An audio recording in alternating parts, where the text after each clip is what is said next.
drugs seized from a Long Island home. Take a look here. Now a Holbrook couple are accused of being major drug traffickers. America, we just uncovered a story that perfectly shows how deep the poison has spread in our society. Two 28-year-olds in suburban Long Island were just busted for running a drug operation so massive they could have killed 42,000 people. We're talking about enough fenty to wipe out entire towns, stored in a quiet neighborhood where families raise kids. But here's what should terrify every parent. Caleb Moran, one of the suspects, actually warned an undercover cop that his fentanyl batch has already killed people, then kept selling it anyways. He even recommended mixing it with soap shavings to maximize profits while still poisoning American communities. This isn't just drug dealing, this is mass murder for money, and it shows exactly what happens when young people lose all moral foundation.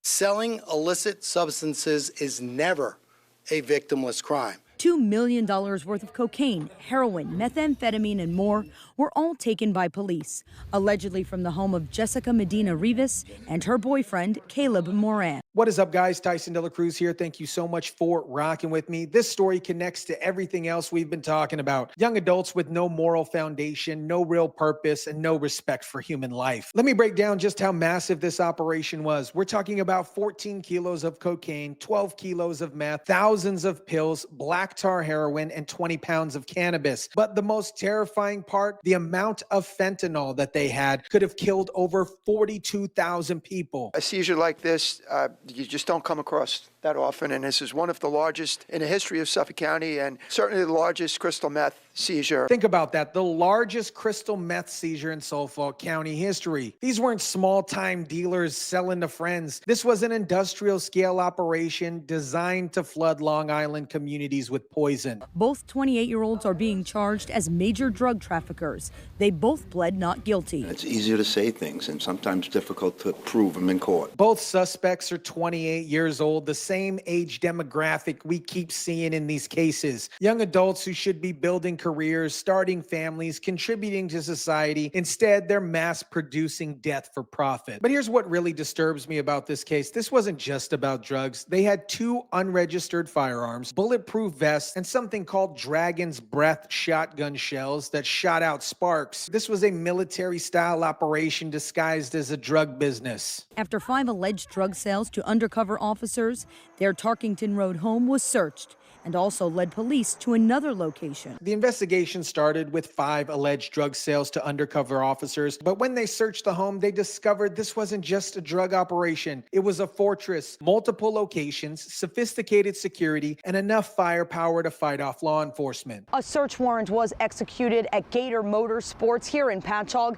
That is Moran's father's business, and according to the district attorney, they say they allegedly seized 80 pounds of cannabis from here. This just shows how these criminal enterprises infiltrate and corrupt normal American businesses and families. Now, here's one of the most disturbing parts of the story. During one drug deal with an undercover cop, Moran actually warned the officer not to sell the fenty pure because his batch has already caused overdoses, including at least 1 death. This man knew his product was killing people but kept selling it anyways. Police say the couple would make the alleged drug sales out of an old police vehicle that was bought at auction. Moran allegedly purchased and used this vehicle to give the impression that he was an undercover law enforcement official. They were literally impersonating police officers while selling poison to American communities. These vehicles are routinely sold at auction. When the police are finished using them, there was no illicit intent on buying a particular police vehicle to disguise themselves. It just didn't happen. Come on, you didn't accidentally buy an old cop car and accidentally use it to sell drugs while pretending to be law enforcement. This was calculated deception designed to exploit people's trusts. This is young people with no moral foundation, no real purpose, no respect for human life. Whether they're being radicalized by political propaganda or just pure greed, the result is the same. They're willing to destroy other people's lives. Did you know about the drug store at your business? You know what? I've made my comments to you.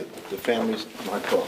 Moran's father did not have any comment leaving the courtroom. His son was running a multi-million-dollar drug operation out of his business, and he got nothing to say. Come on. This is what happens when families lose their moral compass and stop holding each other accountable. accountable. Moran actually recommended mixing fenty with soap shavings to cut it to make more money. Think about the level of evil here. He knew people were dying from his product, so the solution was to dilute it with soap to maximize profit while still killing people. This fentanyl crisis isn't happening in a vacuum. It's connected to the same societal breakdown that's producing political terrorists. When you have a generation of young people who've been raised without strong moral guidance, without respect for law and order, without understanding the value of human life, this is what you get. Meantime, police say the couple would make the alleged drug sales out of an old police vehicle that was bought at auction. You've got these drug dealers in their late 20s poisoning entire communities for profit. Different motivations, same result. Young people who have completely disconnected from basic human decency. The war isn't just about politics anymore. It's about the soul of our country and whether we're going to let these moral bankrupt young adults destroy everything our communities have built. These two are facing 15 years to life if convicted, and they should get every day of it. But the real question is, how many more operations like this are out there? How many more young people have been so corrupted by our broken culture that they're willing to mass murder their own neighbors for money? Now, if convicted, Rivas and Moran face 15 years to life in prison.